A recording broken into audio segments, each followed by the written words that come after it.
Pride is a rather strange drug. We'll risk everything just to be right, when being right just doesn't matter anymore. July 9th, 1993, Toronto Dominion Centre. A 38-year-old corporate lawyer, Garry Hoy, ran full speed into a window to prove it was unbreakable. He was correct. The glass held up perfectly. He still fell 300 feet. Yeah. Now, Garry Hoy wasn't some thrill-seeking lunatic, so to say.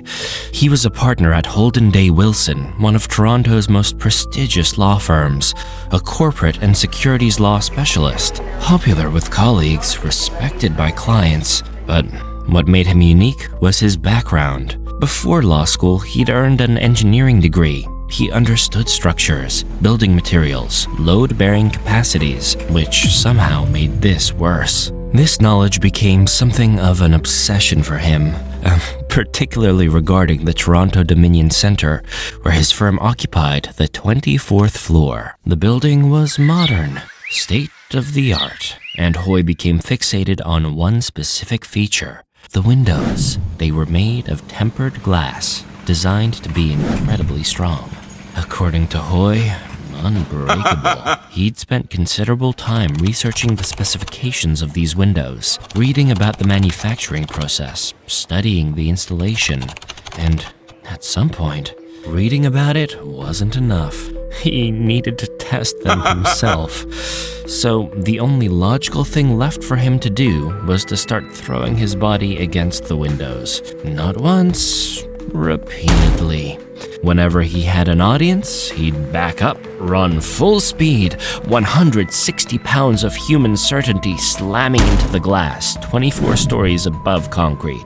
It became his party trick. He'd bounce off. Everyone would laugh, half relieved, half horrified. That nervous kind of laughter that means, "Please, never do that again."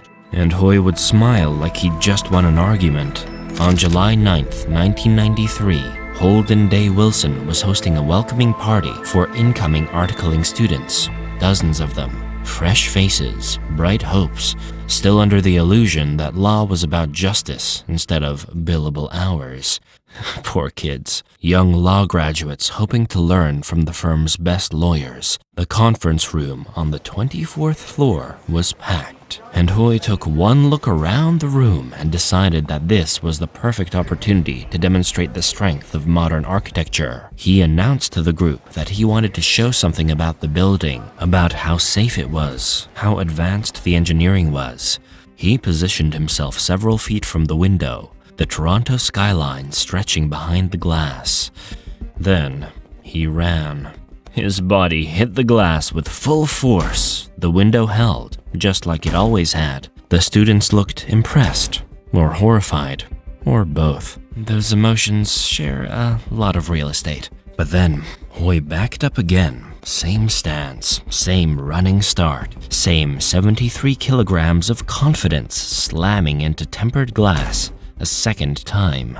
Except this time, the window frame popped out. The glass didn't break. Hoy had been right about that. The tempered glass remained completely intact, but the frame didn't hold. The entire window pane, glass still unbroken, popped out of its frame and separated from the building. Hoy didn't bounce back this time. He went through the opening with the window, and for a brief moment, he was airborne. 24 floors above the pavement. The articling students watched him fall. Some screamed, others stood frozen. A few ran to the opening, but there was nothing to see except the window and Hoy getting smaller as they plummeted before hitting the stone pavement below. Imagine being 22 years old, fresh out of law school, standing in a conference room at your dream internship, and your future mentor just went through a window. Emergency services arrived within minutes, but there was nothing they could do. Garry Hoy was pronounced at the scene. The window pane, still intact, lay next to what used to be Garry. The glass hadn't shattered, not from his impact, not from the 24-story fall, not even when it hit the ground. He'd been right. The glass really was unbreakable. A structural engineer would later tell the Toronto Star, "I don't know of any building code in the world that would allow a 160-pound man to run up against a glass window and withstand it." They called it accidental auto-defenestration, which is bureaucratic poetry for he fell out of a window by mistake. For the articling students, their first day at one of Toronto's premier law firms ended with watching one of its most popular partners fall to his while trying to impress them. Several would leave the program. Some required counseling. For Holden Day Wilson, losing Hoy was devastating. He wasn't just a talented lawyer, he was a cornerstone of the firm's culture. His created a wound the firm never fully recovered from. 3 years later, in 1996, Holden Day Wilson closed its doors. At the time, it was the largest law firm closure in Canadian history. Losing Hoy was a factor, not the only one, but it mattered as a way of breaking more than bodies. All right, we need to talk about what actually killed him. Hoy wasn't an idiot. He had legitimate knowledge, but he fixated on one variable, the glass, and ignored the system. The glass was strong, but windows aren't just glass. They're frames, seals, installation, and structural integrity working together. Every time Hoy threw himself at that window, he was weakening it. Microfractures in the frame, loosening seals, compounding stress. He was dismantling the window, one performance, one collision at a time. And after this, building codes got stricter about glazing retention and frame load testing, especially in commercial spaces where, apparently, people might throw themselves at windows to make a point. We learn through loss what we should have figured out through thought. It's a very human system. So we add regulation, we call it progress. The articling students learned more that day than any lecture could teach them. Sometimes being right doesn't matter if you're... Sometimes proving a point isn't worth the risk. And sometimes the smartest person in the room makes the dumbest decision. But those students didn't need a demonstration. They needed a mentor. See, being right is overrated. It doesn't resurrect the dead, fix the frame, or make the fall any softer. The glass was unbreakable, just not the man behind it. Don't test things with your body that should be tested in a lab. Don't repeat dangerous stunts just because they worked before. And for the love of everything, don't throw yourselves at windows 24 stories up. We don't need to perform competence when we could just exist without proving anything. But we will, because pride isn't logical, because being right feels like the only solid thing in a world where window frames can just give up. Because somewhere, someone is listening to this and thinking, yeah, but I'd be more careful, and they're already missing the point. In a way, we're all fixated on our own unbreakable glass, ignoring the frame. It's exhausting, but at least we're consistent. We trust elevators the way we trust gravity, completely, without thought. Because if we stop to consider how often we step into metal boxes suspended by cables and just hope for the best, we'd take the stairs every time. December 14th, 2011, 285 Madison Avenue. Suzanne Hart, 41, stepped into an elevator at her office building at 10 a.m., just like she'd done every workday for 4 years. Her foot caught between the elevator car and the door. The elevator lurched up, doors still open. It dragged her upward, crushing her between the first and second floors, while 2 passengers already inside could only watch. Yeah.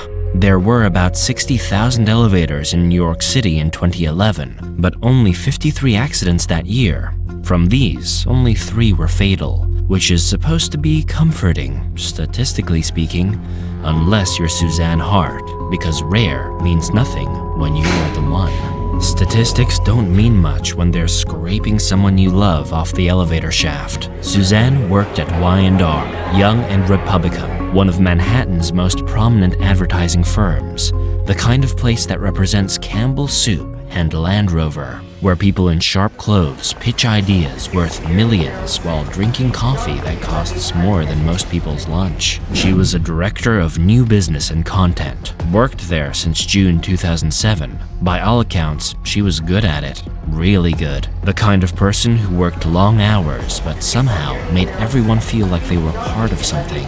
Chad Kowalek, a former colleague, said she constantly tried to organize teams of people who had never worked together, but magically got them to work together. That's a rare skill in advertising. Outside of work, Suzanne had the kind of life you build carefully in New York. A boyfriend, Chris Dixon, an apartment in Brooklyn Heights, a garden, one of her dreams realized. She painted small canvases, grew plants on fire escapes, and once let her neighbors' visiting parents stay in her apartment so they wouldn't have to get a hotel. She was trying to lose 10 pounds. Always trying, always joking about it with neighbors.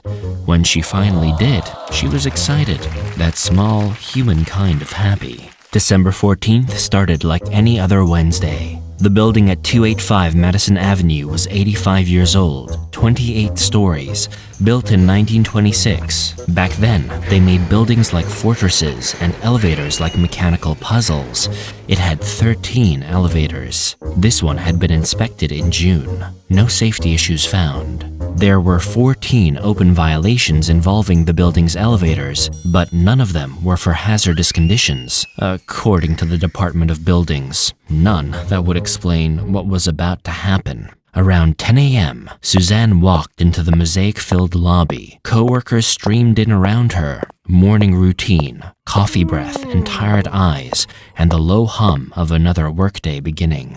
She approached the elevator. The doors opened. 2 people were already inside. Suzanne stepped forward, 1 foot in. Her foot caught. The gap between the elevator car and the door, the small space you're not supposed to think about, trapped her. Then the elevator moved. Not down, up. The doors still open. It shot upward, dragged her, crushed her between the first and second floors. The 2 passengers in the car watched it happen. Couldn't do anything, just watched. They remained trapped in that elevator for an hour before rescuers could free them. An hour in a small metal box with what just happened playing on a loop in their heads, with Suzanne's crushed body turning cold right before their eyes. John Hanna was outside the building when it occurred. "I hear like boom," he said. "We heard like banging, then I hear screaming, and people start running." The building was evacuated. Groups of Y&R employees stood outside crying. Young professionals, probably the same age as Suzanne, trying to process that someone just died doing the most normal thing in the world. Emergency services arrived. There was nothing they could do. Suzanne was pronounced at the scene.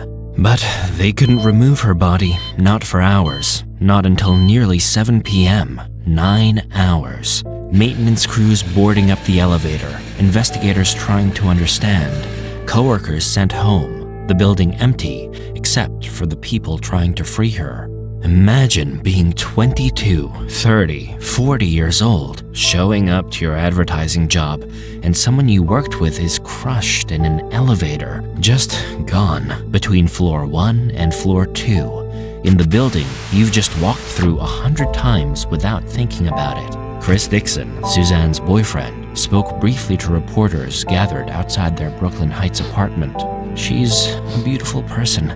I don't have words for this. I loved her." Past and present tangled together. The grammar of fresh grief. Suzanne's father, Alex Hart, called her the most marvelous daughter imaginable. He wept as he spoke. No father could have been more proud of her. The company announced just days earlier that they were moving to a new building, 3 Columbus Circle, near the Time Warner Center. Partly because 285 Madison was old, a warren of small offices, elevators that were creaky, the kind you didn't stick your hand in to stop the doors because they wouldn't stop. Everyone knew the building was aging out. They were leaving anyway, but not soon enough. The 2 passengers who witnessed Suzanne's death were taken to the hospital, not for physical injuries, for psychological trauma. The elevator was taken out of service. Investigation pending. Death has a way of making everything else feel incredibly small. All right, let's talk about what actually went wrong here. Elevators are supposed to be foolproof. There are safety mechanisms, redundant systems designed specifically to prevent them from moving while the doors are open. That's the entire point. Doors open, elevator doesn't move. Basic physics, basic engineering, basic... Please don't kill people. But here's the thing about old buildings. They're old, and old means accumulated wear. Decades of metal grinding against metal, cables stretching, mechanisms degrading in ways too small to notice until they're not small anymore. 285 Madison Avenue was built in 1926. That elevator has been running for 85 years. Inspected in June 2011. Passed. No safety issues. Which means either the inspection missed something or something failed between June and December. Both options are terrifying. Chad Kowalik, Suzanne's former colleague, mentioned the elevators were the kind you didn't try to stop with your hand because they wouldn't stop, which suggests people who worked there knew the elevators were sketchy. They just normalized it. You do that in old buildings. You laugh nervously and make jokes to avoid certain elevators and keep going to work until someone doesn't. After Suzanne's, investigators couldn't determine what caused the malfunction, couldn't pinpoint the failure, couldn't say, here, this exact piece broke. That's why something went wrong. In a system designed not to go wrong. That's the nightmare, isn't it? Not that we can identify a flaw and fix it, but that sometimes things fail for no reason we can trace. No satisfying explanation, no person to blame. Just entropy and bad timing and a foot in the wrong place at the wrong second. Suzanne didn't do anything wrong, didn't ignore warning signs, didn't take a risk. She stepped into an elevator. That's it, the most mundane act imaginable. The thing we do without thinking, because thinking about it would make modern life unbearable. We ride elevators thousands of times in our lives. We trust buildings that are older than our grandparents. We assume someone, somewhere, is checking that the cables hold, that the doors work, that the systems designed to protect us actually do. And mostly they do, until they don't. The employees at Y&R learned that day that safety is a collective delusion we agree to maintain so we can function. That inspected in June doesn't mean safe in December. That you can do everything right and still die on a Wednesday morning in front of people who can't help you. Suzanne's boyfriend lost her. Her father lost her. Her colleagues lost her. Two strangers will spend the rest of their lives remembering what they saw in that elevator. And for what? What lesson? What moral? Don't trust elevators? Don't go to work? Don't live in cities with 60,000 metal boxes designed to defy gravity? There's no actionable advice here. No way to protect yourself from the fundamental randomness of mechanical failure. The world is held together by old cables and good intentions, and the hope that today won't be the day something breaks. Suzanne was 41. She had a garden. She was excited about losing 10 pounds. She brought teams together. She let her neighbor's parents stay in her apartment. She was loved. And then an elevator that passed inspection 6 months earlier crushed her while two people watched and couldn't do anything. And that's just how it is now. We still take elevators every day because what's the alternative? Stairs to the 28th floor? Living our lives in fear of every system that could fail? So we step in, we press the button, we trust that today the doors will close and that the elevator will move and will arrive safely at our floor and go about our day. But Suzanne Hart was stepping into an elevator she'd taken thousands of times in a building that was inspected, doing exactly what she was supposed to do. The elevator moved anyway. We build cities on the assumption that the ordinary won't kill us. Suzanne's death is a reminder that sometimes it does. does. Not because we're careless, not because we ignored warnings, just because metal fails and mechanisms break. And sometimes you're just in the wrong place when the universe decides to stop pretending it cares about our blueprints. It's exhausting, living in a world where everything right still isn't enough. But here we are, pressing elevator buttons, trusting old buildings, hoping today's not the day the frame gives out. A little light gone from the world. That's what someone wrote on Facebook. And yeah, that's exactly it. The world is just a little darker, a little less safe, a little more honest about how fragile the whole thing is. And we're all still taking elevators tomorrow.